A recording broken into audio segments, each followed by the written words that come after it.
Je suis Cécile Compaoré, la représentante résidente de UNFPA ici au Sénégal. Et à ce webinaire, je joue le rôle de modérateur. Donc, sans plus tarder, nous allons commencer le webinaire. Et je prononce un petit mot introductif avant de passer la parole aux panélistes. Monsieur le ministre de l'Économie, du Plan et de la Coopération, Mesdames et Messieurs, distingués participants, le système des Nations Unies au Sénégal est particulièrement honoré de vous accueillir à ce webinaire sur le thème « Soutenir le Sénégal à réaliser ses priorités de développement en lien avec l'agenda 2030 et l'agenda commun des Nations Unies » organisé en prélude de la célébration de la Journée des Nations Unies qui aura lieu le 24 octobre prochain. Nous souhaitons exprimer nos remerciements les plus sincères à Monsieur le ministre de l'Économie, du Plan et de la Coopération, Monsieur Amadou Hott, qui nous fait l'honneur de prononcer quelques mots d'ouverture à cette rencontre.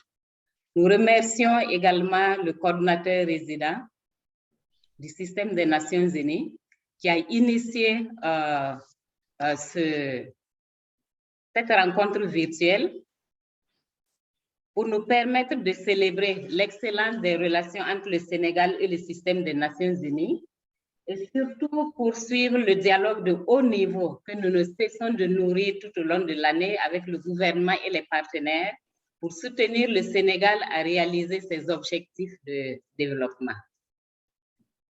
Mes remerciements vont également à M. Bamba Diop, directeur de la planification au ministère de l'Économie, du Plan et de la Coopération, à M. Christophe Yvetot, représentant de l'ONUDI et également président du comité des programmes des Nations Unies au Sénégal, à Mme Fatou Lé, économiste principale du PNUD, ces trois seront les intervenants de ce webinaire. Enfin, je voudrais remercier tous les partenaires et tous les collègues qui sont connectés actuellement pour participer à cette réunion. Sans plus tarder, permettez-moi de rappeler l'agenda qui normalement devrait être affiché. Dans un premier temps, je passerai la parole à Monsieur le coordonnateur résident pour son mot d'introduction. Ensuite, Monsieur le ministre prononcera le mot d'ouverture. Puis, nous pourrons passer aux interventions suivies de discussions avec comme ordre de passage Monsieur Bamba Diop, Madame Lé, et M. Yvetot. Je voudrais, avant de passer la parole, rappeler qu'il était initialement prévu de diffuser un court film à l'ouverture sur les réalisations du système des Nations Unies au Sénégal, mais malheureusement, en raison de problèmes techniques de dernière minute, la diffusion est reportée à la cérémonie officielle qui aura lieu le 25 octobre. Donc, sans plus tarder, je voudrais passer la parole à M. Siaka Koulibaly, coordonnateur résident du système des Nations Unies, pour son mot introductif. M. Siaka, vous avez la parole. Merci beaucoup, Cécile, pour cette facilitation. Excellence, Monsieur le ministre de l'Économie, du Plan et de la Coopération, Mesdames et Messieurs les représentants des ministères sectoriels, Mesdames et Messieurs les directeurs généraux et nationaux, Mesdames et Messieurs les représentants des élus locaux, des organisations professionnelles, de la société civile et du secteur privé, Mesdames et Messieurs les partenaires au développement, et chers collègues du système des Nations Unies, distingués participants en vos rangs, grades et qualités et tout protocole observé. C'est pour moi un agréable plaisir de vous souhaiter la bienvenue à ce webinaire organisé en prélude de la journée marquant les 76 ans de l'Organisation des Nations Unies. Permettez-moi de remercier sincèrement chacune et chacun d'entre vous, au nom de l'équipe des Nations Unies au Sénégal, pour votre participation à cet événement qui nous réunit aujourd'hui. Je voudrais également, au nom du système des Nations Unies au Sénégal, exprimer mes vifs remerciements au ministre de l'Économie, du Plan et de la Coopération, M. Amadou Hott, d'avoir bien voulu honorer de sa présence ce webinaire, mais aussi pour la participation de la Direction générale de la planification et des politiques économiques pour la présentation sur le premier thème. Votre présence, Monsieur le ministre, dénote de toute l'importance et de la qualité de la coopération entre le système des Nations Unies et le gouvernement, et singulièrement votre département ministériel. Mes remerciements vont aussi à l'endroit des autres panélistes et surtout aussi de tous les partenaires qui nous rejoignent ce matin. Mesdames et messieurs, la COVID-19, les conflits, la faim, la pauvreté et l'urgence climatique nous rappellent que notre monde est de loin d'être parfait. Mais ils montrent aussi clairement que la solidarité est la seule voie possible pour aller de l'avant. Nous devons agir ensemble pour relever les grands défis auxquels nous sommes confrontés et progresser dans la réalisation des objectifs de développement durable, et ceci en veillant à ce que chaque personne partout dans le monde ait accès au vaccin contre la COVID le plus rapidement possible, réduisant ainsi l'impact de la pandémie. Monsieur le ministre, à cet effet, le système des Nations Unies a apporté et continue d'accompagner le gouvernement dans la réalisation des 17 objectifs de développement durable en lien avec le plan Sénégal émergent et les instruments de planification connexes que sont le PRESS et le PAP2A. En outre, le système des Nations Unies a appuyé le gouvernement à travers le ministère de l'Économie, du Plan et de la Coopération sur l'analyse de l'impact socio-économique de la COVID-19 et préparé un plan de réponse socio-économique du système des Nations Unies aligné au PAP2A en guise de notre contribution à la réponse nationale impulsée par son Excellence, Monsieur le Président de la République. Mesdames et Messieurs, comme il a été indiqué tout à l'heure, ce webinaire qui est organisé cherche à poursuivre le dialogue de haut niveau avec le gouvernement et les partenaires pour mieux accompagner le Sénégal à réaliser cette priorité de développement dans cette période caractérisée par la COVID-19 et surtout pour la relance socio-économique durable. Les thématiques qui sont proposées sont une parfaite illustration, car étant articulées autour du programme commun, et en anglais qui est dit donc Common Agenda, présenté récemment par le secrétaire général des Nations Unies durant l'Assemblée générale. Ce programme nous indique la voie pour renouer avec la solidarité mondiale et trouver de nouveaux moyens pour collaborer en vue du bien commun. Ce programme est avant tout un programme d'action qui vise à accélérer la mise en œuvre des accords existants, notamment l'atteinte des objectifs de développement durable auxquels adhère le Sénégal à travers le plan Sénégal émergent. Permettez-moi de donner juste une synthétique des axes du programme commun articulé autour de renouer avec la solidarité mondiale et de trouver de nouveaux moyens de collaborer en vue du bien commun. Deuxièmement, refonder le contrat social entre gouvernement et citoyens et plus largement au sein de chaque société.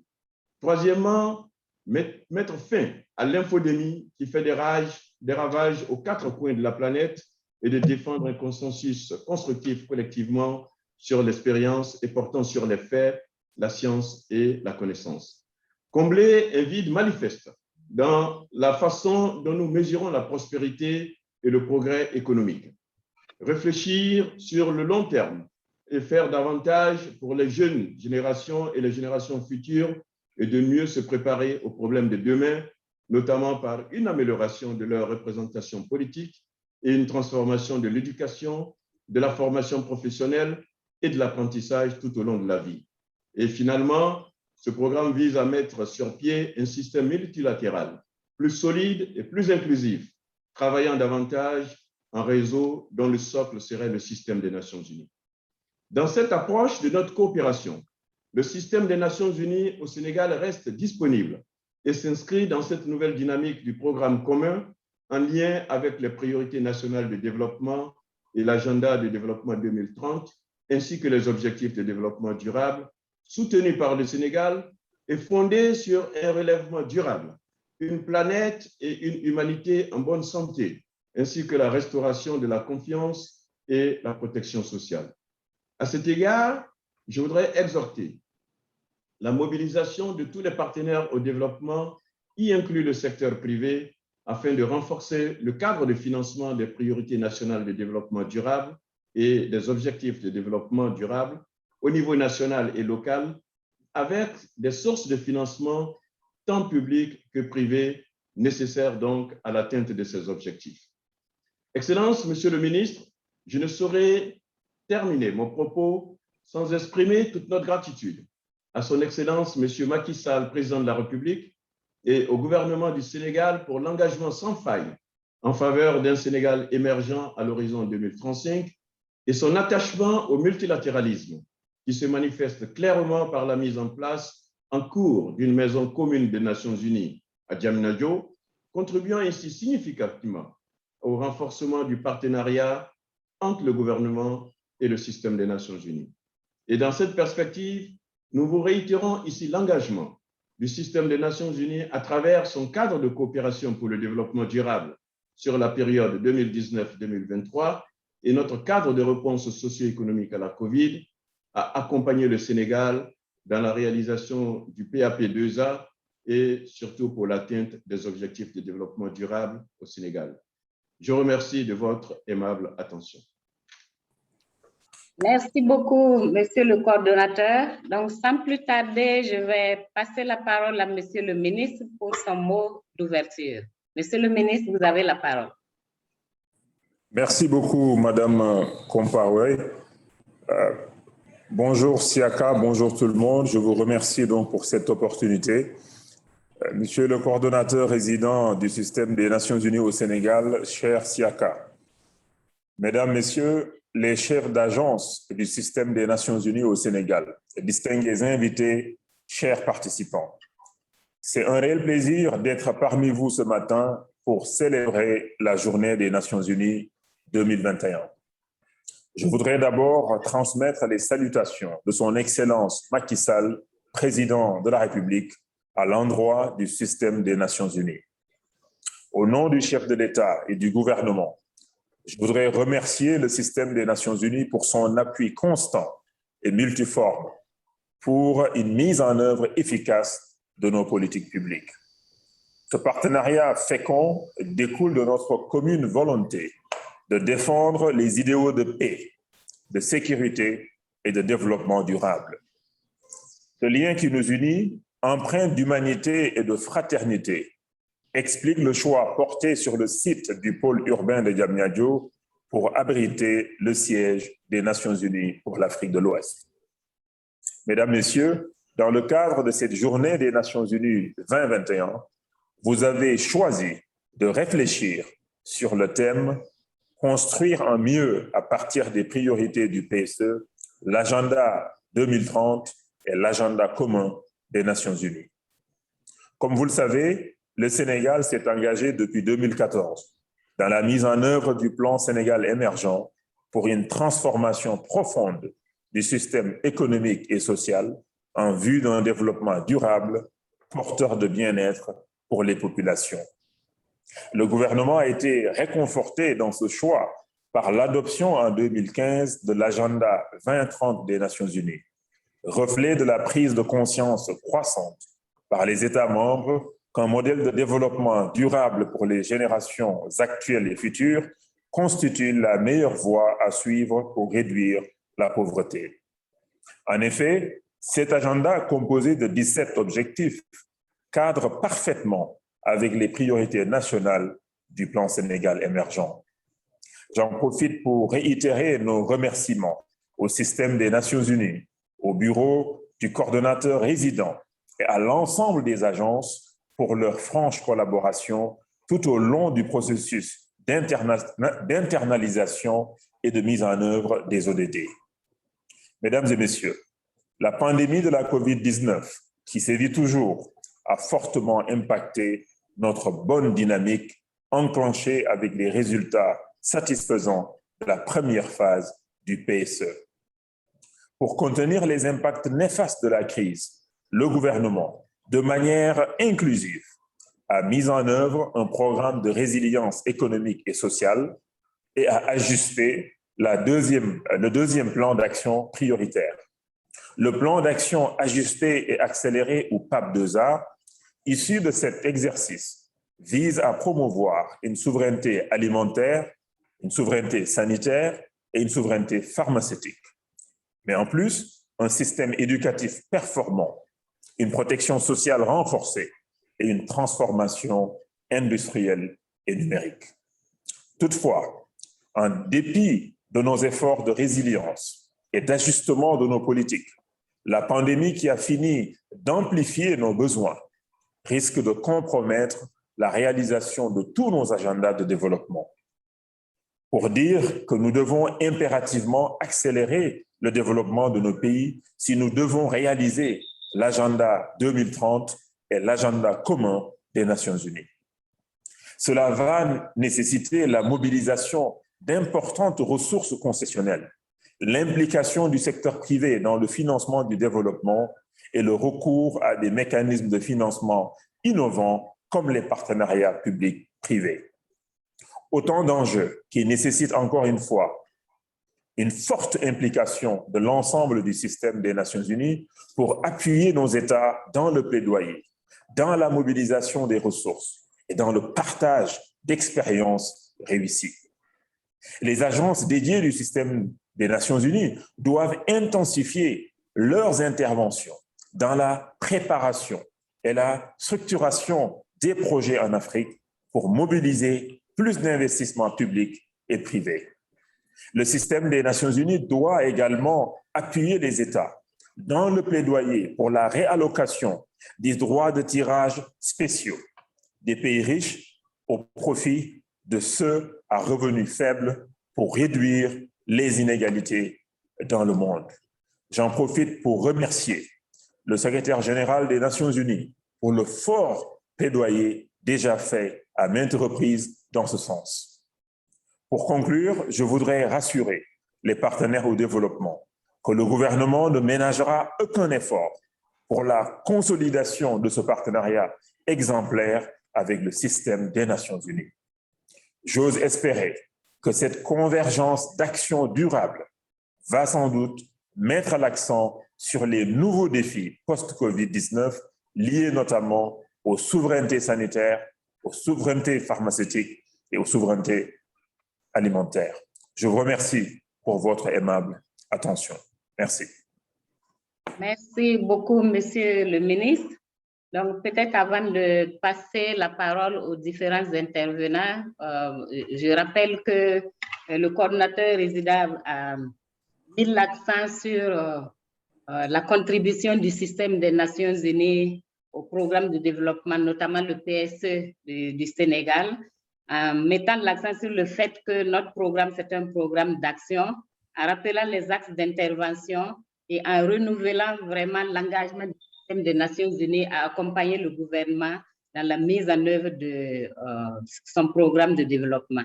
Sans oublier la gratitude renouvelée auprès du gouvernement pour son engagement à la mise en œuvre des objectifs de développement durable, notamment pour le Sénégal, son engagement au multilatéralisme et surtout la consistance et la profondeur de l'accompagnement du gouvernement du Sénégal au système des Nations Unies qui se matérialise également par la Maison des Nations Unies qui est en train d'être construite au niveau de Diamniadio. Le ministre de l'Économie et des Finances a renouvelé vraiment le partenariat fructueux qui existe entre le Sénégal et le système des Nations Unies et a mis l'accent sur les efforts que nous devons développer pour accompagner le gouvernement dans ses efforts de résilience qui sont déjà très notables, mais malgré tout ce qui a été mis en œuvre, il reste encore des efforts à faire. Donc, il prône l'accélération, la concentration des efforts, l'intensification de ce que nous faisons et surtout l'accompagnement en termes de mobilisation de ressources, aussi bien publiques que privées. Et il a conclu en remerciant le secrétaire général du système des Nations Unies pour tout ce qu'il fait à l'endroit des pays pour les accompagner à un développement durable, et notamment ici au Sénégal. Donc, sans plus tarder, je passe la parole à M. Bamba pour son intervention. Merci beaucoup. Je m'excuse, je dois partir. Merci beaucoup, Siaka. Merci à tout le monde et vraiment bon webinaire et bon week-end aussi. Merci beaucoup. Merci beaucoup, Monsieur le ministre, pour votre disponibilité. Merci beaucoup. Merci. À très bientôt. À bientôt. Merci. Au revoir. Merci.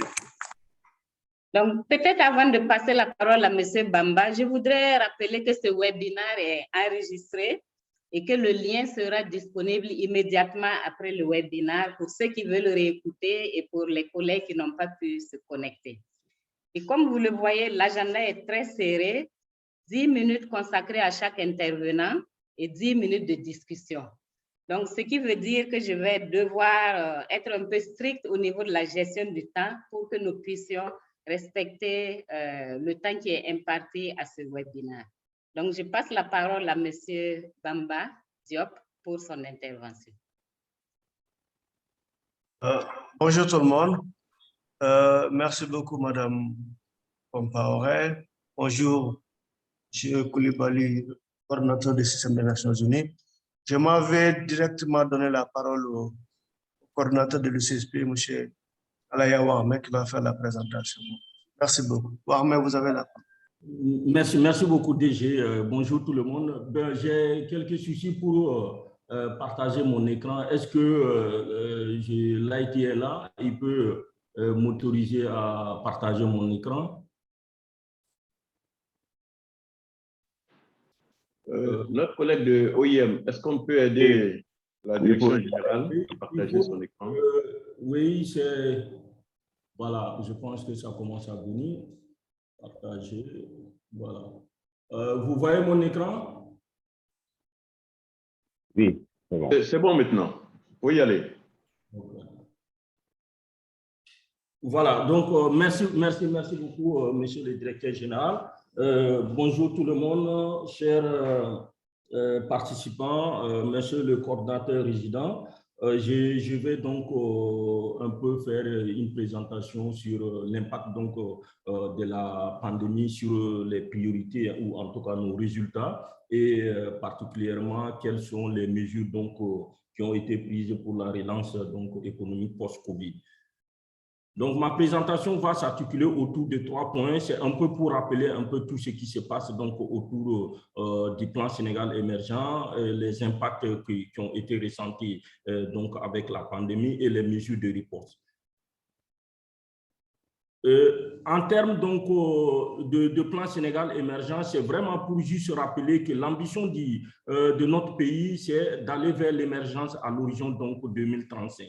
Et donc, pour cette émergence, on a essayé donc de construire des plans quinquennaux et nous avons donc ce qu'on appelle le plan d'action prioritaire. Aujourd'hui, nous avons donc le PAP 2 et le PAP 2 est transformé donc pour accélérer donc la relance en PAP 2 ans. Donc, nous sommes donc sur une période quinquennale et donc c'est pour rappeler que donc ce cadre-là, c'est le cadre de référence de notre politique économique dans lesquels nous avons essayé donc d'articuler tout ce qui est objectif, en tout cas tout ce qui est agenda international de développement, notamment les EMD et l'agenda 2063. Donc notre vision évidemment c'est d'avoir donc un Sénégal émergent dans une société solidaire, dans un état donc de droit. Voilà à peu près ce que je voulais donc dire sur ce point-là. La mise en œuvre du PAP 2. En termes de résultats, c'est juste pour rappeler que la mise en œuvre du PAP 1 2014-2018 nous a permis quand même d'être sur une bonne dynamique. Je crois que le ministre l'a bien rappelé. Ce n'est pas la peine de développer cette partie. C'est vraiment pour montrer que nous avons atteint un taux de croissance supérieur à 6% en moyenne donc, par an sur cette période. Et cela vraiment a permis donc, au Sénégal de se projeter sur donc, une trajectoire un peu plus élevée et avant évidemment que la COVID arrive donc en début 2020.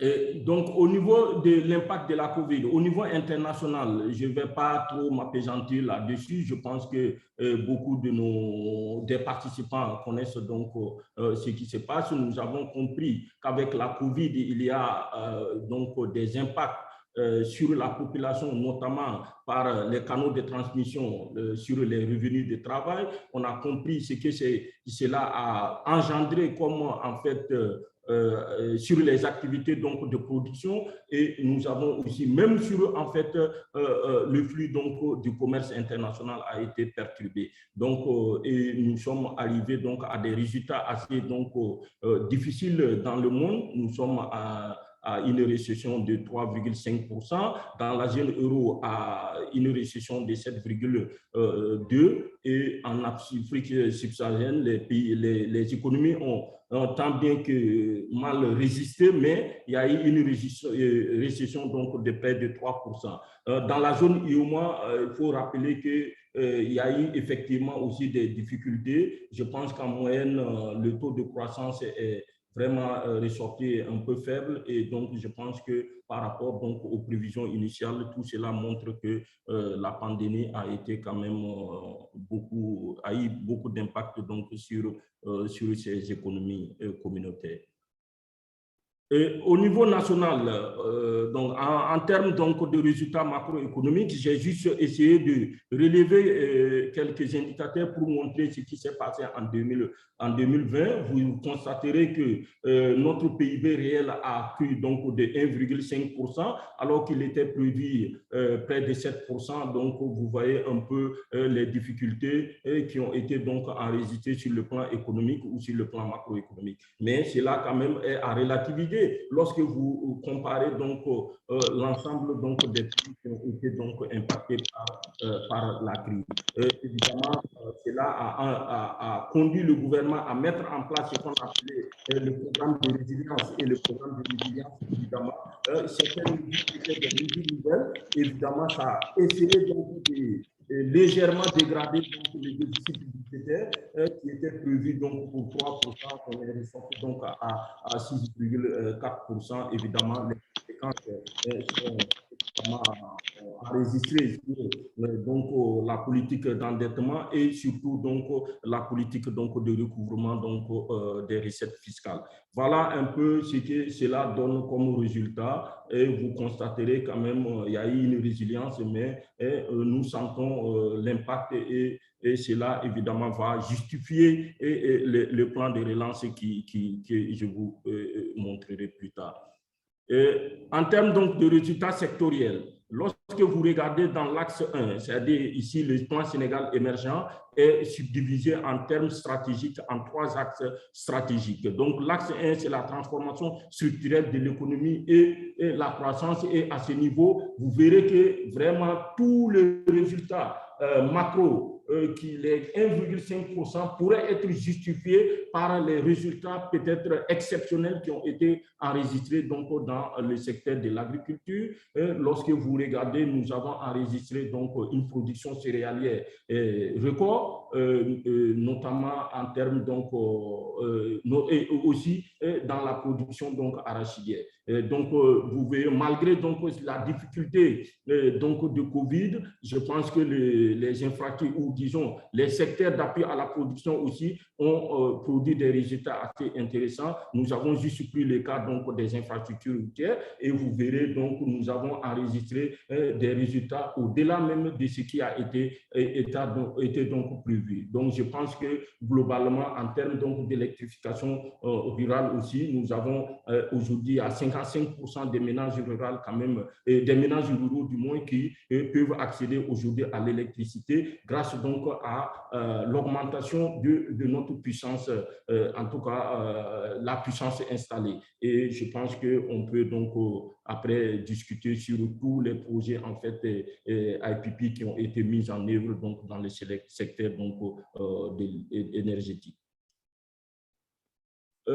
Monsieur le directeur général, je voulais aussi parler donc de l'axe 2. Et là, c'est tout ce qui est vraiment fait pour le développement du capital humain. Et donc, j'ai pris quelques exemples pour montrer dans l'éducation, la santé, l'assainissement, l'eau potable et assainissement, la protection sociale, pour montrer quand même que malgré l'impact qui a touché donc ces secteurs-là, nous avons réalisé des résultats qui, dans certains cas, sont assez favorables, d'autres cas non. Et globalement, nous avons constaté donc qu'il y a eu quand même des résultats assez mitigés, et c'est notamment dans le secteur donc, de l'éducation.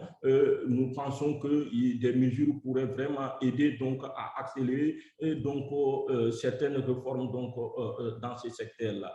Nous avons aussi réalisé des résultats exceptionnels donc, dans la santé, et grâce donc, aux mesures donc, de riposte Covid, et aussi évidemment garder donc, les caps sur tout ce qui a été prévu.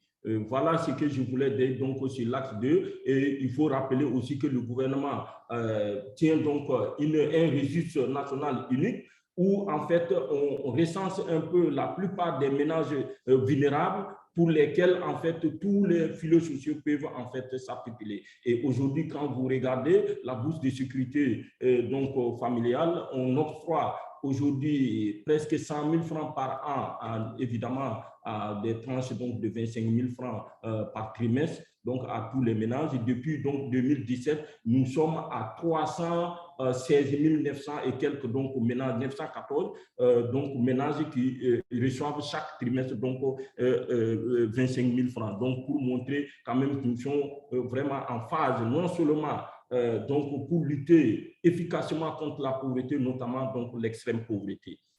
Et en termes donc de gouvernance donc de l'axe 3, la gouvernance institution, je pense que le ministre de l'économie, du plan et de la coopération et le coordinateur régional l'ont dit, c'est en fait ce qu'on appelle le catalyseur même du développement. Sans ces éléments, nous ne pouvons pas en fait enregistrer les résultats que nous étions en train donc. Et à cela, le Sénégal met en œuvre des politiques donc centrées sur une décentralisation vraiment bien visible et notamment une territorialisation donc des politiques publiques, notamment à ce qu'on puisse vraiment mesurer la mise en œuvre donc des ODD donc au niveau donc des communes et donc des collectivités territoriales. Et donc, à cet effet, nous avons constaté une augmentation donc, des fonds de dotation donc, à ces collectivités et les fonds d'équipement donc, aux collectivités territoriales. Donc, je pense que voilà un peu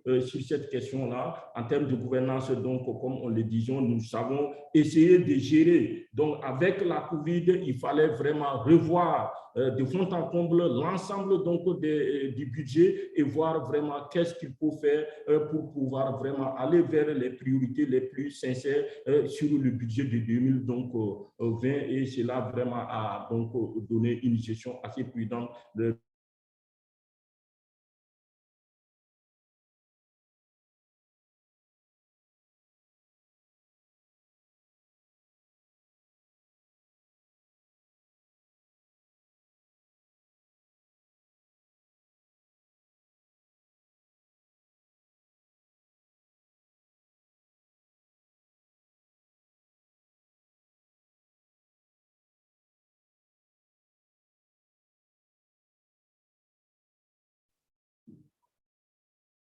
en termes donc de résultats de riposte donc du PRES, le programme de résilience économique et sociale. Et donc là aussi, vous verrez, hein, donc en termes de plié 1, c'est là où il y a la santé et vous verrez que vraiment le Sénégal a exécuté et c'est là, se note donc les 135%, c'est lié donc aux différentes les différentes vagues donc, de la COVID et cela se comprend et globalement donc le fonds PRES COVID a été exécuté à 74%. Globalement, voilà, en termes donc de relance, de politique de relance, vraiment, je pense que le ministre l'a dit, notre objectif, c'est d'abord de construire un peu tout ce qui est la résilience donc, du secteur agricole, ensuite aller vers une souveraineté alimentaire et sanitaire pharmaceutique et aussi continuer la consolidation donc, de tout ce que nous avons réalisé en termes donc, de protection sociale et d'équité territoriale.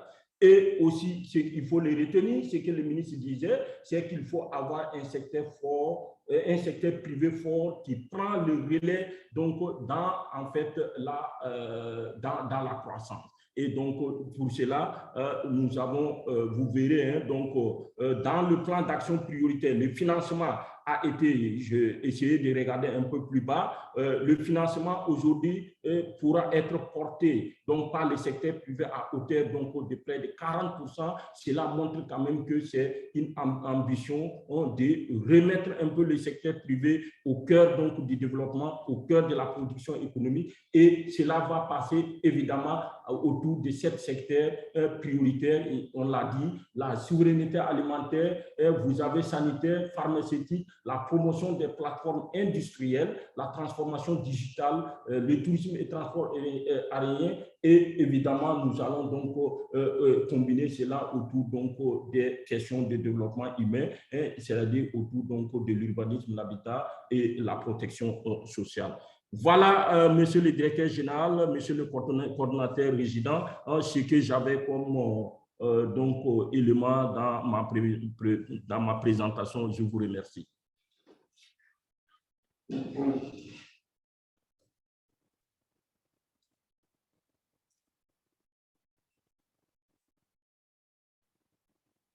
C'est bon, j'ai...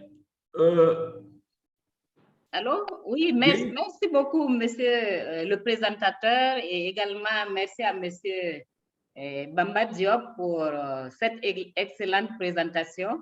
Donc, sans plus tarder, je vais passer la parole à madame Fatou Lé du PNUD pour sa présentation sur l'impact de la pandémie sur l'atteinte des ODD.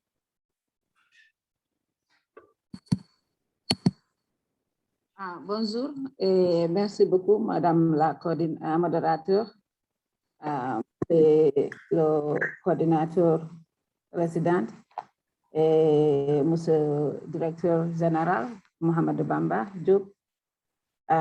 Si vous me permettez, j'essaie de partager mon écran. Est-ce que... Okay. Il faut que l'autre personne me permette pour partager mon écran. OK. Monsieur Diop. Oui, c'est fait. C'est fait? Oui. D'accord. Donc, je vais faire la présentation comme cela. Je vais parler un peu sur l'impact de COVID dans le monde et parler de l'impact sur le Sénégal et aussi le trajectoire de réalisation des ODD avant la crise, et aussi parler de l'impact de la crise sur les ODD au Sénégal, avant de mentionner un peu comment nous pouvons faire et comment des choses que nous sommes en train de faire pour accélérer les ODD sur cette décennie d'action. Si vous me permettez, je vais commencer par citer le secrétaire général de l'Organisation des Nations Unies, M. Antonio Guterres, qui dit: si le changement de paradigme envisagé par le programme de développement durable à l'horizon 2030 avait été pleinement réalisé durant les 6 dernières années, le monde aurait été mieux préparé face à cette crise. Ça veut dire, même avant la crise, les pays ont eu des problèmes pour atteindre les ODD. Nous le voyons dans l'écran ici, pour voir que au début pendant l'implémentation des ODD, avant la crise, nous avons eu une bonne trajectoire pour la réduction de la pauvreté. Mais on voit en 2019 que le programme a été mal placé par le COVID. On voit qu'au lieu de la réduction, on voit une hausse sur la pauvreté. On estime qu'en 2020, plus de 120 millions de personnes de plus ont basculé dans l'extrême pauvreté à travers le monde. On voit aussi sur le slide sur le dispositif, que les pays, si on voit les pays qui ont des revenus élevés, évidemment, ont beaucoup de ressources pour avoir des protections, social protection pour les peuples. Mais au niveau d'Afrique, en tant que les pays qui ont des revenus élevés ont 85% couverture. Au niveau d'Afrique, c'est moins de 20%. C'est même moins de 15% pour la protection sociale dans nos pays. Donc, on voit que pour les ODD, les pays en Afrique, surtout en Afrique, si on considère la perte de vie, ce n'est pas aussi grave que des autres régions, mais si on regarde la pauvreté, si on regarde la perte d'emploi, si on regarde l'inégalité, c'est plus prononcé dans l'Afrique, si on le compare avec les autres continents. Ici au Sénégal, notre partenaire et frère Alaya a bien discuté l'impact de COVID sur le PSE. On voit aussi que le PSE, il y a une intégration des ODD et nous félicitons le gouvernement pour ça. Une intégration de 96% des ODD dans le PSE. Donc, si le PSE est si affecté par le COVID, évidemment, les ODD auraient aussi affecté dans leur implémentation. On voit ici, dans la seconde colonne, on voit le niveau de réalisation des ODD jusqu'à 2023. Et après ça, cette projection a été faite en 2018. Après le COVID, vous voyez ici les rouges, il y a plus de rouges en tant que le déraillement pour la réalisation des ODD. Donc, ça, c'est une chose à souligner. Mais une autre chose à souligner est la plupart des ODD, on voit que pour la plupart, c'est seulement pas beaucoup qui ont plus de 50% pour la réalisation des ODD. On voit le ODD 8, on voit le ODD 14, on voit le ODD 12. Et ça, c'est très bon. Ça, c'est des ODD qui sont très, très importants. Mais on voit aussi qu'il y a des ODD qui sont le niveau le taux de réalisation est trop bas. Et ça, c'est des ODD qui ont des effets de multiplicateur sur l'économie qui est très, très important. Par exemple, si on regarde le ODD 12, si on regarde le ODD sur le genre, ODD 5, et aussi même si on regarde le ODD de 7 sur l'énergie. M. Alaya a parlé de l'importance de l'énergie. L'énergie sur le ménage, mais aussi pour les entreprises. Donc, ces ODD où le niveau de performance n'est pas trop élevé sont des ODD aussi qui ont des effets multiplicateurs sur l'économie. Et ça c'est quelque chose qu'on doit considérer aussi. Donc, pour les prochaines 10 années, pour agir et faire mieux qu'avant, et aussi pour bien accélérer, pour atteindre les ODD, c'est important pour mettre en place un cadre d'accélération pour les ODD. C'est important aussi pour mobiliser les ressources, ça le ministre et aussi Alaya l'a bien mentionné, et aussi miser sur l'innovation et les technologies. Sur l'innovation et les technologies, peut-être je vais parler juste un peu, parce que quelque chose que nous avons vu, pas seulement au Sénégal, mais autour d'Afrique, mais aussi au Sénégal, c'est l'importance de la numérique, l'importance de la digitalisation. on voit que pour les régions qui ont accès à l'Internet, c'est des régions où les entreprises continuent, c'est les régions où l'éducation continue, c'est les régions où la vie continue dans ces domaines. Mais les régions où n'a pas eu l'accès à l'Internet, ou les ménages qui n'ont pas eu l'accès à l'Internet, on voit que pratiquement toutes les choses arrêtent, surtout pendant les quarantines, pendant le Covid. Donc, on voit qu'avec la manque de connectivité, la crise des inégalités se creuse pendant le Covid. Donc, ça, c'est ce que nous devons faire au niveau de SNU, au niveau des partenaires, au niveau du gouvernement. Mais pour le SNU, sous la direction du résident coordinateur et avec le leadership de PNUD, nous sommes en train de travailler avec le gouvernement pour avoir ce qu'on appelle le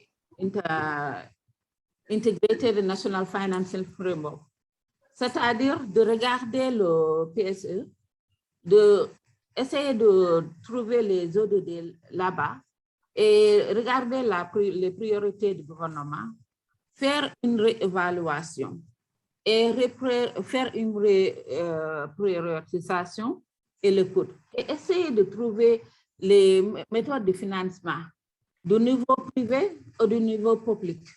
Les choses que d'habitude on n'est pas en train de faire, mais essayer de trouver des choses nouvelles, des sources de financement pour les ODD. Donc, le but afin de faire accélérer l'implémentation des ODD. Donc, ça, c'est quelque chose au niveau de SNU que nous sommes en train de faire avec le leadership de PNUD dans ce regard.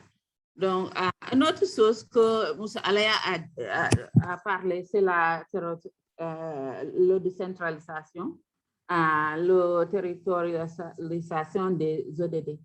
Donc, c'est très important et c'est quelque chose aussi au niveau de SNU avec le leadership de PNUD que nous avons en train de faire et de travailler sur. Donc, il y a une stratégie de débat déjà pour intégrer les ODD dans les communautés locales, avoir une action à grande échelle pour atteindre les ODD du niveau territorial, avoir des synergies d'action de toutes les agences de SNU, renforcement des capacités et des collectivités territoriales, et aussi pour le renforcement du système statistique local, travail avec le ANDS. Donc, ce que nous sommes en train de faire, ce n'est pas tout, parce qu'il y a d'autres agences aussi. Pour le ONUDI, il y a pour la transformation de l'agriculture, il y a beaucoup de choses sur le niveau de l'UNICEF, il y a beaucoup de choses. Donc, pour l'ensemble des agences de SNU, nous sommes en train de trouver des moyens pour bien nous rassembler et soutenir le programme du gouvernement. Donc, pour dire que le ODD, bien que le COVID, bien que l'a déjà affecté le pays, il y a aussi des mesures au niveau du gouvernement et au niveau des partenaires, surtout le SNU, pour accompagner le gouvernement dans le démarche pour faire une relance et pour atteindre les priorités nationales et aussi les ODD. Merci beaucoup. Merci beaucoup, Madame Lé, pour votre présentation. Normalement, nous passons maintenant aux discussions et je vais rappeler quelques points importants des deux premières présentations. Donc, la présentation de la DGPPE a mis en évidence l'impact de la COVID aussi bien au niveau national que international et mondial et qui touche les populations et puis l'économie. Au niveau national, malgré les efforts qui ont été faits, on a noté des déficits au niveau budgétaire et qui se chiffrent à un point, là, le PIB réel qui était attendu de 6,8 est revenu à 1,5%. Il a mis en évidence les interventions réalisées au niveau des 3 axes du PSE. Au niveau de l'axe 1, et on note quand même une résilience. Les efforts d'investissement à travers la force Covid, le plan force Covid a permis de capitaliser une certaine résilience au niveau agricole. Et également, on a noté un bon comportement des secteurs d'appui à la production, notamment l'électrification et puis les infrastructures. Au niveau de l'axe 2 du PSE, développement du capital humain, on a également noté une tendance positive des différents secteurs, notamment celui de la santé. C'est au niveau de l'éducation qu'on a noté des résultats mitigés. Au niveau de l'axe 3, gouvernance, paix et sécurité, les résultats sont globalement satisfaisants parce qu'on note une bonne gouvernance économique et financière, une stabilité sociale, et tout cela a été obtenu par une gestion prudente des finances publiques. Au niveau des mesures de riposte contre la COVID, le programme Force Covid a été exécuté à 74%, ce qui est un résultat notable. Par rapport à la politique de relance, les efforts doivent être mis sur la réduction de la dépendance, l'accélération des interventions et la consolidation des acquis, mais surtout la mobilisation des ressources en mettant l'accent sur le secteur privé au cœur du développement. La présentation de Mme Lay est portant sur l'impact de la COVID, aussi bien au niveau mondial qu'au niveau du Sénégal, a également mis l'accent sur la nécessité d'accélérer les interventions. Et on a vu que la COVID a accéléré la pauvreté dans le monde et plus de 120 millions de personnes ont basculé dans la pauvreté. Elle a prôné l'intégration, félicité l'intégration de 90% des ODD dans le PSE, qui bien entendu est une prouesse. Et les actions mettent l'accent sur la décennie d'actions qui nous reste. Il faut agir au mieux pour accélérer les progrès. Et les interventions ont porté sur les cadres d'accélération des ODD, la mobilisation de ressources et notamment l'intégration du secteur privé et public, l'accent sur les innovations et la technologie, notamment le numérique et la digitalisation, parce que c'est une grande valeur ajoutée et les pays qui s'en sont sortis ont capitalisé sur ces volets-là. Et la grande valeur ajoutée, en tout cas au niveau du Sénégal, consiste à intégrer le public et le privé en termes de mobilisation de ressources et à œuvrer à une meilleure, à la territorialisation des ODD par un certain nombre d'activités de renforcement de capacité. Donc, je m'arrête là et je vais maintenant ouvrir la liste pour les commentaires ou questions. Mais comme vous le savez, nous n'avons que 10 minutes. Donc, je vais demander aux intervenants, je vais prendre 3-4 intervenants en leur donnant chacun 1 minute. Donc, s'il vous plaît, soyez concis et précis. Donc, je prends les noms des personnes qui veulent intervenir. Levez vos mains, s'il vous plaît.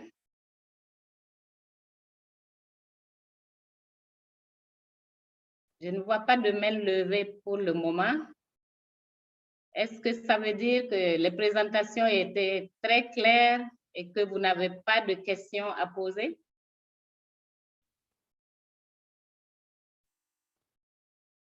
D'accord, donc je passe au troisième intervenant. Peut-être que d'ici là, il y aura des questions et on pourra revenir sur ces éléments-là. Je passe la parole à Christophe pour sa présentation sur les interactions et résonances de l'agenda commun des Nations Unies avec les priorités nationales de développement. Christophe? Très bien, merci beaucoup. Bonjour à tous. Je voudrais tout d'abord remercier son Excellence, Monsieur le ministre Amadou Hott, pour son mot d'ouverture et aussi mon collègue coordonnateur résident des Nations Unies, M. Siaka Coulibaly. Je voudrais aussi saluer tous les directeurs généraux et représentants des différents départements ministériels du gouvernement du Sénégal et aussi tous les collègues des Nations Unies qui participent à cette réunion. Bon, beaucoup a été dit. Je voudrais simplement rappeler un peu comment est-ce que le cadre de coopération des Nations Unies s'articule avec les priorités du gouvernement. Bon, bah, tout d'abord, cela s'est fait à travers notre cadre commun qui est adapté et s'est complètement aligné au plan Sénégal émergent. Donc, je vais rappeler très rapidement, puisque ça a déjà été un peu fait, mais il y a donc 3 grandes priorités qui correspondent à celles du plan Sénégal émergent. Donc, la priorité stratégique 1, la croissance économique inclusive et durable. La priorité 2, accès aux services sociaux de base de qualité et protection sociale. Et enfin, la priorité stratégique 3, gouvernance, paix et sécurité. Donc ça, c'était un peu notre coopération, accord de coopération de base pour 2019 à 2023. Mais évidemment, nous avons eu des événements assez tragiques, je dirais, avec cette pandémie. Et donc, très rapidement, le gouvernement a adapté lui-même son plan avec son plan de résilience économique et sociale et le programme, le PMT, le comité des programmes que je préside, en fait, a cet objectif, c'est d'abord de permettre à toutes les agences des Nations Unies de travailler ensemble, mais aussi d'être une interaction, de permettre l'interaction avec le gouvernement pour pouvoir vraiment répondre avec toutes les agences ensemble aux priorités du gouvernement. Et aussitôt, dès que le press a été lancé, dans les semaines qui ont suivi, le système, à travers le comité des programmes, s'est mobilisé et a fourni une réponse à ce programme avec les 200 millions de dollars qui étaient à disposition donc, de l'ensemble du système pour mise en œuvre au Sénégal. À la suite de ça, évidemment, le gouvernement a mis en place, et ça a été rappelé, le plan de relance économique et le programme d'action prioritaire accélérer et ajuster et accélérer. Et sur cette base, les Nations Unies ont réagi et tous ensemble, nous avons préparé un cadre de réponse socio-économique commun à toutes les Nations Unies, ce qui fait qu'on aura la possibilité évidemment de comparer un peu les avancées d'un pays à l'autre, et qui est aussi valable évidemment pour le Sénégal, avec 5 piliers. Avec un pilier 1, d'abord, qui consiste à garantir les services de santé essentiels et protéger les systèmes de santé. 2, aider les personnes à faire face à l'adversité grâce à la protection sociale et aux services de base. 3e pilier, protéger les emplois, soutenir les petites et moyennes entreprises et les travailleurs du secteur informel par le biais de programmes de relance économique durable. 4e pilier, renforcer et orienter les mesures de relance budgétaire et financière pour que les politiques macroéconomiques profitent aux plus vulnérables, à une relance verte et au renforcement des réponses multilatérales et régionales. Et enfin, le 5e pilier, promouvoir la cohésion sociale et investir dans des systèmes de résilience et de réponse communautaire. Comme cela a été rappelé, évidemment, ces 5 piliers ont pour objectif de répondre aussi au PAP 2A. Et c'est ce travail que nous sommes en train de faire. Nous sommes maintenant au sein du comité des programmes en train de nous mettre à jour, voir tout ce qui a été accompli, faire le bilan un peu de ce qui a été accompli cette année. Et nous souhaitons vraiment, là je parle à l'ensemble des représentants des différents ministères, avoir la possibilité de vraiment faire ces revues, je dirais même au niveau sectoriel. Nous encourageons nos collègues des Nations Unies avec les ministères avec lesquels ils travaillent de faire ces revues sectorielles, parce que comme vous le savez, après ensuite nous allons avoir, et la date reste à être fixée, à faire cette revue annuelle conjointe Elle a eu lieu avec l'ensemble des partenaires récemment et qui a été un grand succès. Et maintenant, pour ce programme des Nations Unies, ce cadre de coopération que nous avons avec le gouvernement, nous devons faire aussi annuellement cette revue. Nous l'avons faite au premier trimestre pour l'année passée et là, peut-être nous allons réussir à le faire avant la fin de l'année. Et donc, nous encourageons chacun à faire le bilan. Nous voyons que sur la partie sénégalaise, déjà, il y a beaucoup de chiffres. Donc, ça, c'est une bonne chose puisque une grande partie du système statistique, évidemment, c'est celui du Sénégal. Alors, dans notre comité des programmes, nous essayons aussi de réfléchir à certaines questions. Je voudrais juste mentionner quelque chose comme ça, auxquelles les gens ne sont pas forcément habitués. Bon, vous travaillez régulièrement avec nous, donc vous savez un peu dans chaque domaine ce que nous sommes en train d'accomplir.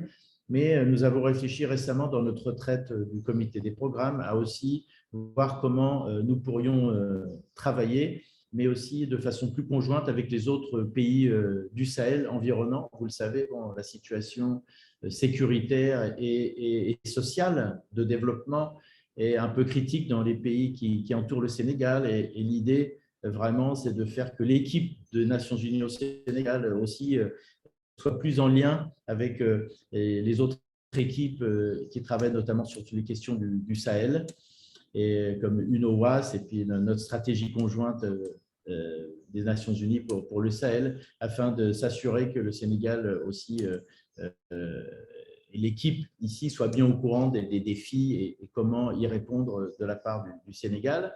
Ensuite, concernant, je dirais aussi de façon plus générale, les relations entre le gouvernement, les partenaires au développement et les Nations Unies, on s'est aussi rendu compte qu'il y avait parfois peu de connaissances sur la réforme des Nations Unies. Bon, ce n'est pas la première priorité, évidemment, notre cadre de coopération, mais en tout cas, on a senti qu'il y avait besoin peut-être aussi d'améliorer ce dialogue et cette compréhension de comment les Nations Unies fonctionnent aussi.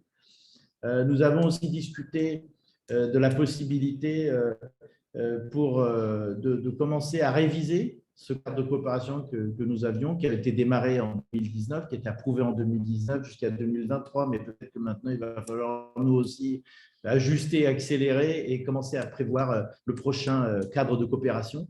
Et donc, peut-être pour finir, de s'engager sur un programme de travail et un budget annuel, mais qui pourrait couvrir les 2 années jusqu'à la fin du programme.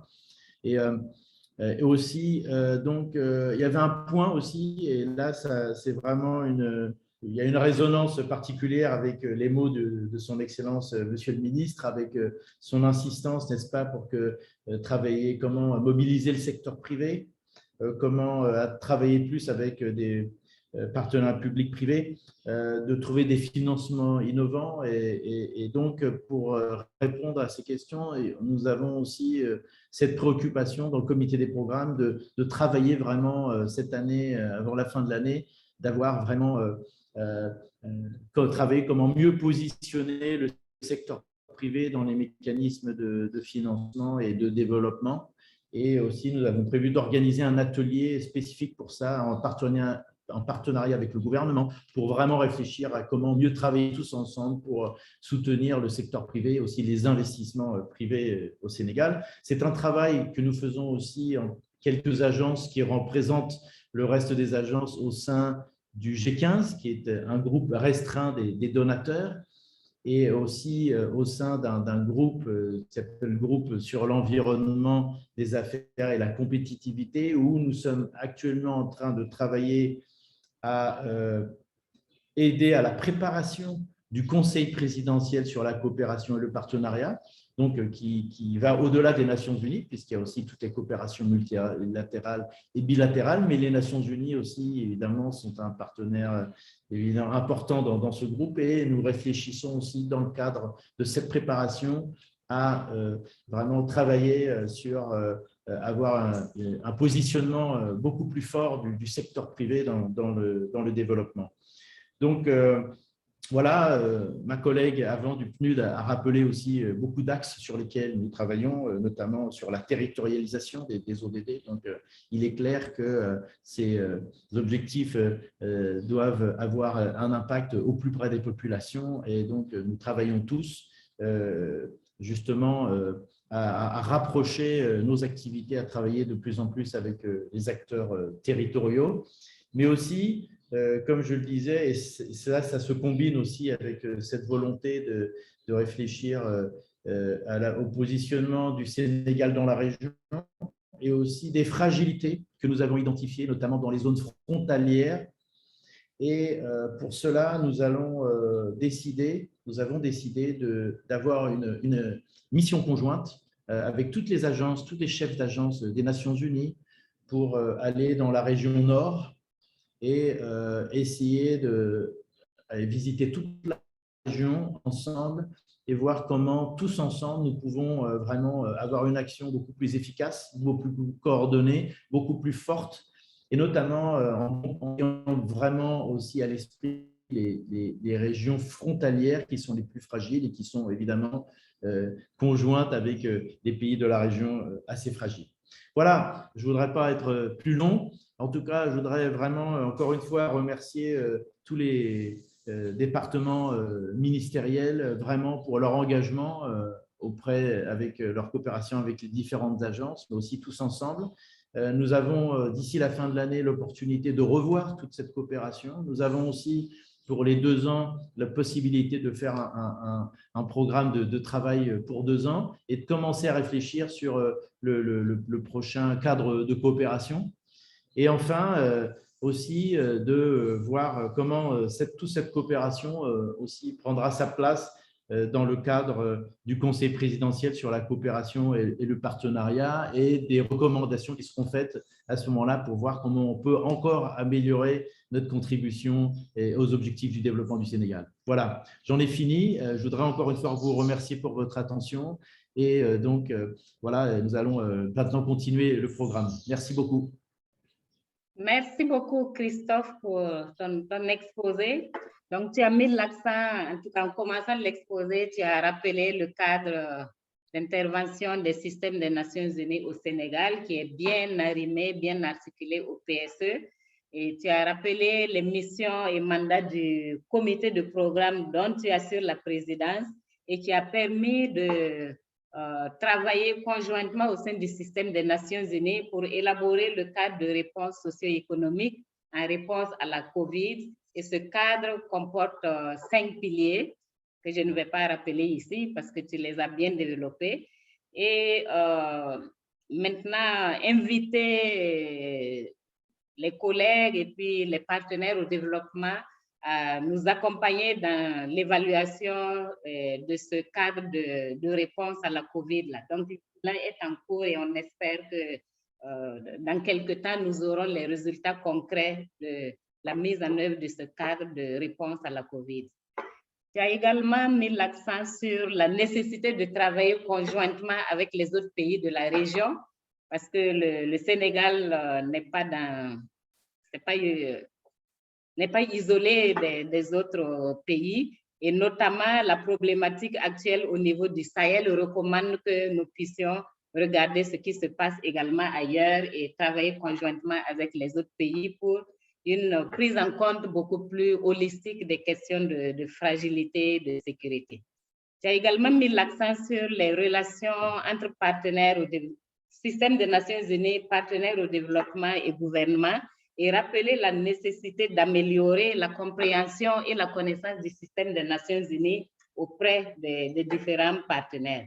C'est un travail qui est en cours et que nous allons poursuivre les années à venir. Et la nécessité de réviser le cadre de coopération pour parvenir à un programme et un budget à exécuter au cours des 2 prochaines années, et avant de penser à l'élaboration du nouveau cycle de coopération.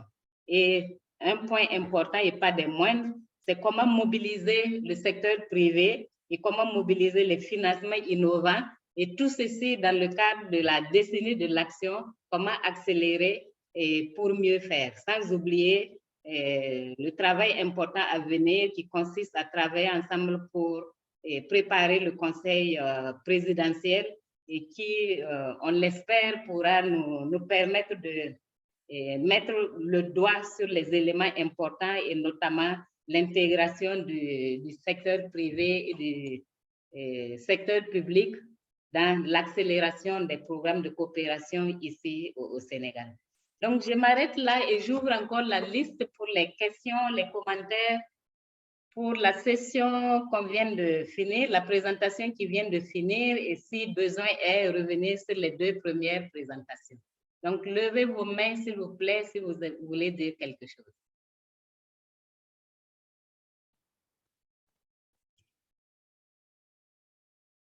Pas de main levée? OK. Ah, Christophe lui-même? D'accord, vas-y, pendant que les autres réfléchissent. Voilà, merci. Pendant que les autres réfléchissent, je vais enlever ma casquette de président du comité des programmes et là, m'exprimer simplement au nom de l'ONUDI, donc l'Organisation des Nations Unies pour le développement industriel, et vraiment dire qu'il y a beaucoup de potentiel au Sénégal pour mobiliser le secteur privé, qu'il s'agisse du secteur privé national, mais aussi de mobiliser les investissements étrangers qui sont très utiles, notamment pour transférer du savoir-faire et de la technologie et des capitaux aussi, et créer des emplois. Et que je voudrais justement mentionner 2-3 petites choses sur ce point qui peuvent vraiment intéresser à la fois les collègues du système avec lesquels nous travaillons, mais aussi les différents départements ministériels. Je voudrais parler d'abord des agropoles, hein, qui son Excellence le président Macky Sall mentionne à chaque fois dans ses discours et qu'il soutient très fortement. Et là, il y a déjà un certain nombre de grands partenaires qui se sont mis en place de façon coordonnée. Il y a des collègues des Nations Unies comme la FAO, le FIDA et d'autres qui viennent aussi participer, mais d'autres collègues des Nations Unies, je suis sûr, vont petit à petit venir participer. Donc, il s'agit de créer des pôles de compétitivité pour améliorer les chaînes de valeur agricoles dans toutes les régions. Pratiquement toutes les régions du Sénégal vont en bénéficier. Donc, ça, c'est aussi la territorialisation des objectifs du développement durable. Et là, dans ce cadre-là, quand même, il y a une grande opportunité à travers certains équipements logistiques de pouvoir attirer des entreprises du secteur privé et de les mettre, de les connecter avec les petits entrepreneurs locaux. Donc là, il y a un gros potentiel. Déjà, les trois agropoles sont en route, le sud, le centre et le nord. L'étude de faisabilité va démarrer bientôt. Tout ça pour dire qu'il s'agit de bassins d'emploi, puisqu'à peu près 15 000 emplois directs sont prévus dans l'agropole sud, 20 000 dans l'agropole centre, plus les emplois évidemment indirects. Et là, il y a un énorme potentiel pour mobiliser. Donc, il s'agit d'une innovation, parce que comme le dit son Excellence Amadou Hott, il y a besoin de préparation des projets pour qu'ils deviennent bancables. Donc, à travers des études de faisabilité qui a été faite par l'UDI pour le Sud et puis par Enabel pour le Centre, nous avons eu la possibilité de mobiliser des fonds très importants des banques de développement comme la Banque africaine de développement, la Banque islamique de développement, la Banque européenne d'investissement, qui à chaque fois conduisent à des investissements de 100 millions de dollars. Donc voilà, c'est un système innovant avec une agence des Nations Unies, plus d'autres partenaires au développement qui viennent vraiment soutenir. Un autre exemple, pour ne pas faire trop long, c'est donc le parc industriel, la plateforme industrielle internationale de Diamniadio, qui est en phase du prochain des Nations Unies. Là,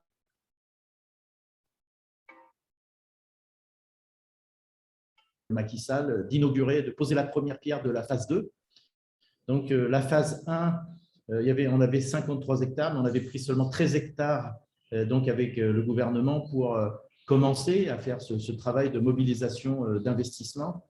Et donc, ce premier parc, ces 13 hectares, déjà, il y a une quinzaine d'entreprises qui sont là, qui travaillent dans le textile, qui travaillent dans les cartes biométriques, qui travaillent dans l'agroalimentaire, qui travaillent dans le raffinage de l'or, dans le montage de panneaux solaires et de vélos, dans la production de masques. Tous les masques bleus qu'il y a maintenant, ils sont produits made in Sénégal, dans la production agroalimentaire et dans la production aussi de carton. Donc voilà, des vraies entreprises avec des emplois, plus de 1000 emplois déjà créés. La deuxième phase, qui va consister à construire, à préparer le parc industriel pour accueillir à peu près plus de 30 entreprises. Et tout ça, évidemment, ce sont des emplois, ce sont des investissements, ce sont des opportunités pour vraiment les jeunes et les femmes d'avoir des emplois. Pour que tout ça réussisse, évidemment, il faut que tous les partenaires des Nations Unies se mettent ensemble parce qu'il y a besoin d'éducation, il y a besoin de gens en bonne santé, il y a besoin de formation professionnelle, il y a besoin de tout, d'énergie.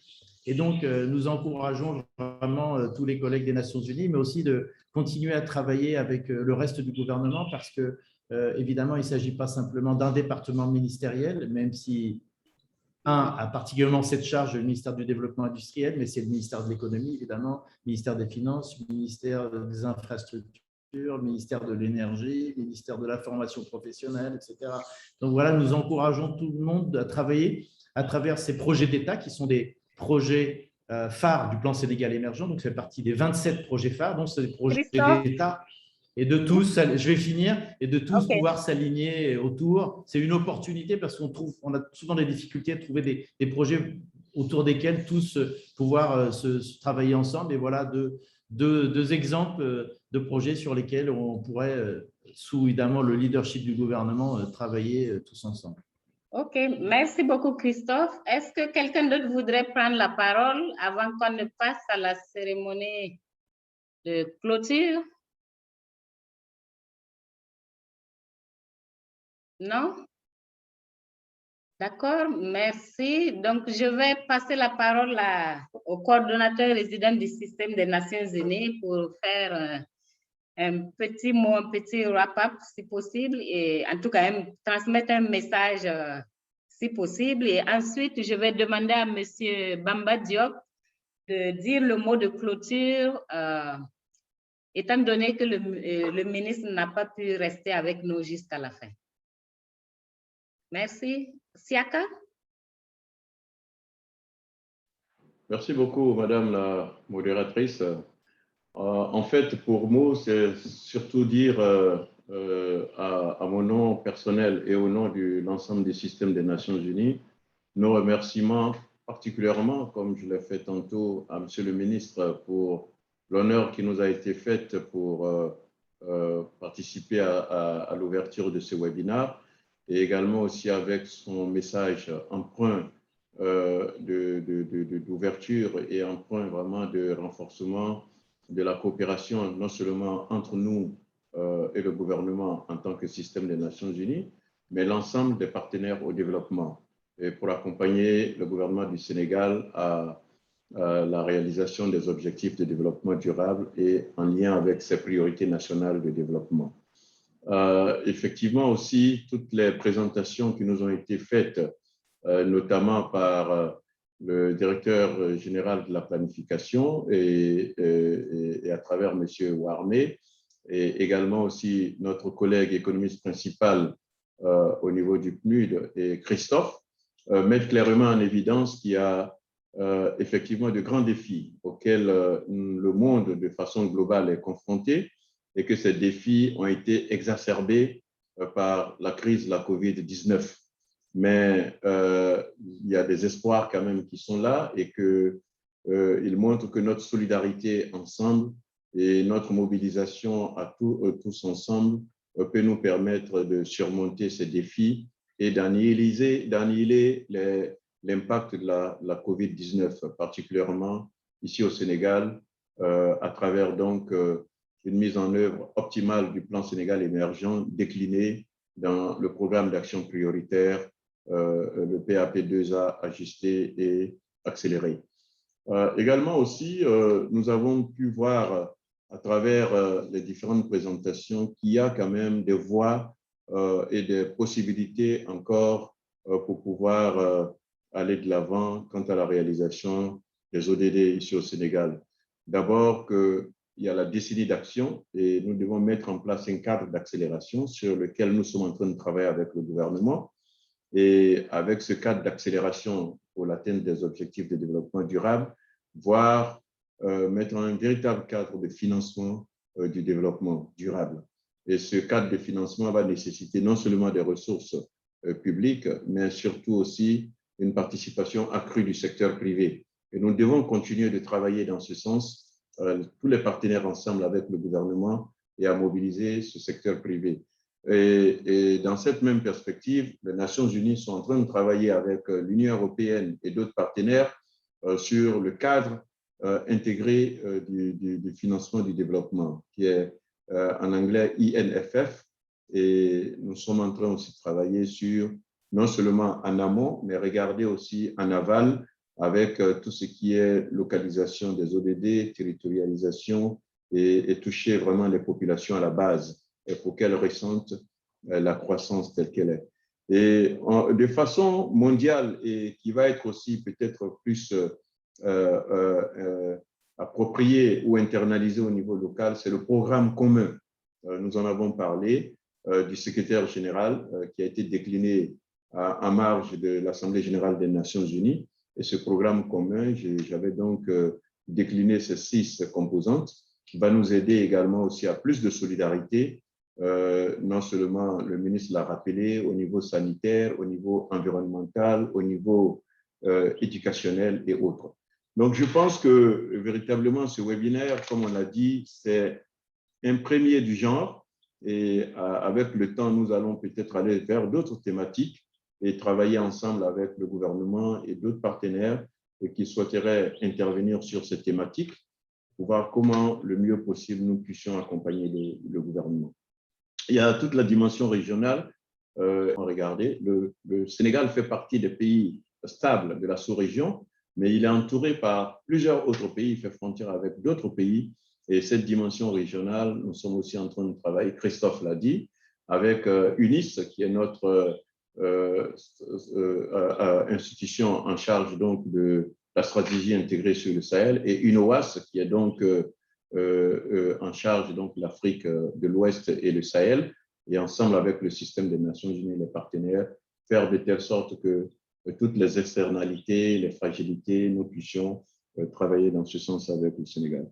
Donc, je pense que je ne vais pas peut-être refaire encore le webinaire, mais ça a été très riche d'enseignements. C'est un premier du genre et nous allons vraiment continuer et vous dire que, encore vous rappelez que la journée des Nations Unies, c'est le 24 octobre de chaque année, depuis la fin de la Deuxième Guerre mondiale et la naissance des Nations Unies. Cela est célébré le 24 octobre de chaque année. Mais comme le 24 tombe ici, cette année, sur un dimanche, le 25, nous aurons une cérémonie officielle présidée par le gouvernement et avec le système des Nations Unies pour célébrer cette journée au King Fahd, à l'hôtel King Fahd. Donc, je vais m'arrêter là et dire encore une fois merci à chacune d'entre vous et chacun d'entre vous pour nous avoir fait l'honneur de participer à ce webinaire et particulièrement aux panélistes de la Direction générale de la planification économique, l'économiste principal du PNUD, mais Christophe également aussi, représentant de l'ONUDI et président du programme, du comité des programmes des Nations Unies, mais surtout aussi à notre facilitatrice, Cécile Compaoré, qui a vraiment permis de mettre toutes ces interventions ensemble de façon vraiment très concise et qui nous permet de retenir la quintessence de nos discussions. Sur ce, je vais peut-être vous laisser la parole et peut-être aussi vous rappeler que les techniciens, tout ce qui est informatique et communication, nous ont demandé si on pouvait aussi, avant la clôture, ouvrir tous nos caméras pour qu'ils puissent capturer cet instant important et peut-être le temps que vous passiez la parole au directeur général de la planification. Over. Merci. Okay. Merci beaucoup, Siaka, pour ce tour d'horizon qui fait vraiment le point et de façon très ramassée et très forte de ce qui s'est passé ce matin lors du webinaire. Donc, je passe la parole à M. Diop pour la clôture du webinaire. Monsieur Diop, vous avez la parole.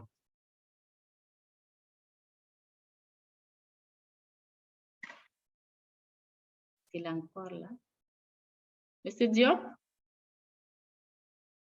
Votre micro est fermé. Voilà, c'est fait maintenant. Merci.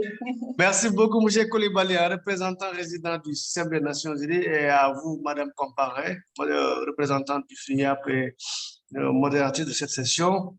Je voudrais, comme l'a indiqué M.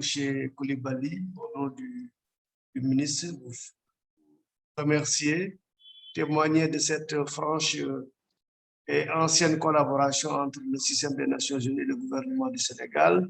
Se réjouir en tout cas des belles présentations qui ont été faites par le gouvernement ainsi que le système des Nations Unies autour de l'impact de la COVID et de ses effets sur le programme de relance.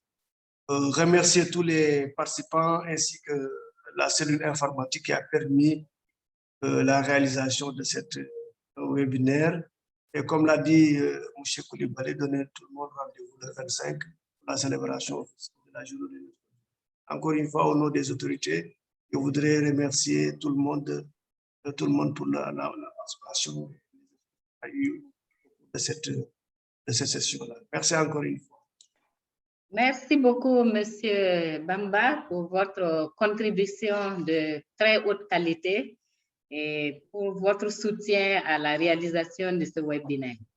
Donc, comme l'a dit le coordonnateur, je demande à tout le monde de mettre sa caméra pour que les informaticiens puissent faire la photo du groupe. Photo de groupe avant la clôture, la fermeture de nos écrans.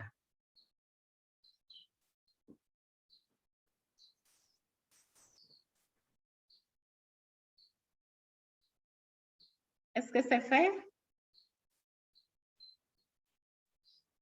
Ouais, je pense que... C'est bon. Oui. Merci. Okay. C'est bon, c'est fait?